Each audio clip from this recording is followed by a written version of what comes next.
बिस्मिल्लाहिर्रहमानिर्रहीम। तमाम देखने और सुनने वालों को अस्सलामु अलैकुम।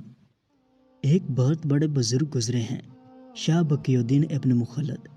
फरमाते हैं, मेरी उम्र 19 साल थी। मैं निशापुर में पढ़ा करता था। मेरे अंदर इल्म का बड़ा ज़ौक़ था। एक उस्ताद के पास गया। जब मैं पढ़ने गया तो उस्ताद साहब मुझे फरमाने लगे कि बेटा, तेरा ज़र्फ़ बहुत बड़ा है और मेरा इल्म छोटा है, तो किसी बड़े आलिम के पास जाओ। मैंने उस्ताद से कहा कि कहाँ जाऊँ? कहने लगे, अगर हो सके तो बगदाद चला जा, इमाम अहमद बिन हंबल की बारगाह में चले जाओ, वो हदीस के हाफिज़ हैं। कहते हैं, मैं निशापुर से निकला तो बहरी रास्ते के ज़रिए जाने लगा। जब जहाज़ में बैठा तो रास्ते में तूफ़ान आ गया। तूफ़ान इस तेज़ी के साथ आया कि इतने दिन जारी रहा कि हमारे जहाज़ की सिमत ही बदल गई।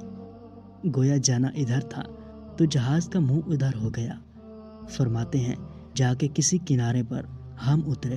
वहाँ पता चला कि जिस जजीरे पर हम उतरे हैं, यहाँ से अगर पैदल जाएंगे तो 1.25 महीने में बगदाद पहुँचेंगे। मैं वहाँ से पत्ते खाता हुआ चला। 1.25 महीना लगा। मैं बगदाद शरीफ पहुँचा और जब पूरी जिद्दोजहद करके वहाँ पहुँच गया तो पता चला कि इमाम अहमद बिन हंबल रहमतुल्लाह अलैह का मदरसा ही बंद हो गया है। उनके जुमा पढ़ाने पर पाबंदी लग गई है। वक्त का बादशाह नाराज़ हो गया है। मैं इमाम साहब की तलाश को निकला तो मुझे पता चला कि इमाम साहब को नज़रबंद कर दिया है। मैंने वहाँ पहुँचकर लोगों से कहा कि तुम करीब ना जाना, बस मुझे बता देना कि इमाम साहब का घर कहाँ पर है। तो एक शख्स ने मुझसे कहा कि मैं उंगली का इशारा भी नहीं करूँगा, आंख का इशारा करूँगा, क्योंकि हालात बड़े ख़राब हैं। कहते हैं, उसने आंख के इशारे से बताया कि वो सामने वाला घर इमाम साहब का है। मैं वापस आ गया। सारी रात सोचता रहा कि इमाम साहब के घर कैसे जाना है। फिर मुझे एक तजवीज़ समझ में आई। सुबह जब मैं उठा तो मैंने सर से पगड़ी उतारी, अपने बालों में हाथ डालकर बाल बखेर दिए।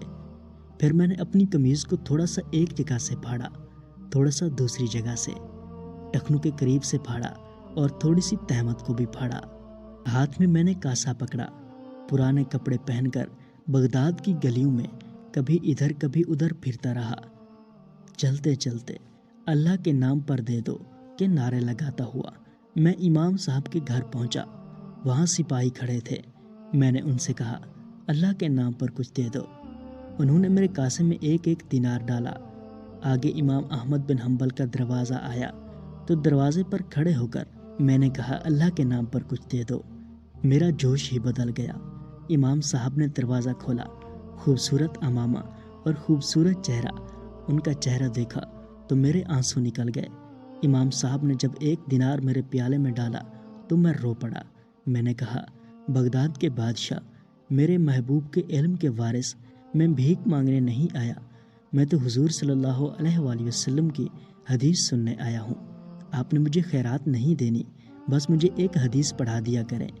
इमाम साहब ने मेरा चेहरा देखा तो खुशी से खेल उठे। फरमाने लगे, तू कैसे आएगा? मैंने कहा, हुजूर, मैं भिखारी बनकर खैरात मांगने आया करूँगा। शाह बकीउद्दीन रहमतुल्लाह अलैह कहते हैं, मैं पूरा साल भिखारी बन के जाता था। इमाम अहमद बिन हंबल मुझे फरमाते थे कि मैं भी सोचता था कि कहीं मेरे इल्म को जंग ही न लग जाए। देखो, अल्लाह ने फजल किया है और मुझे एक तालिब इल्म अता फरमाया है। मैं पूरा साल जब उनके दरवाजे पर जाता तो एक एक ढीला भी डाल देते और मुस्तफ़ा सल्लल्लाहु अलैहि वसल्लम की एक हदीस भी सुना देते।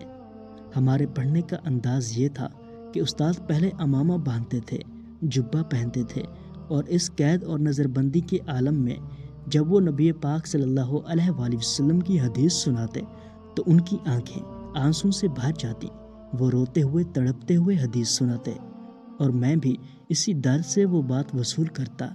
साल गुजर गया, हुक्मरान मर गया, नया बादशाह आया। उसने खुद इमाम अहमद बिन हंबल को बड़ा मदरसा बना के दिया।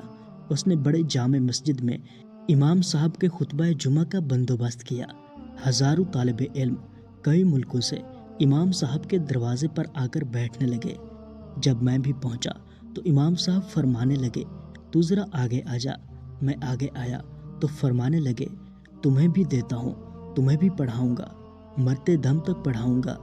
پر جو میرے اندر فیض کی خیرات تھی وہ ساری اس نے حاصل کر لی۔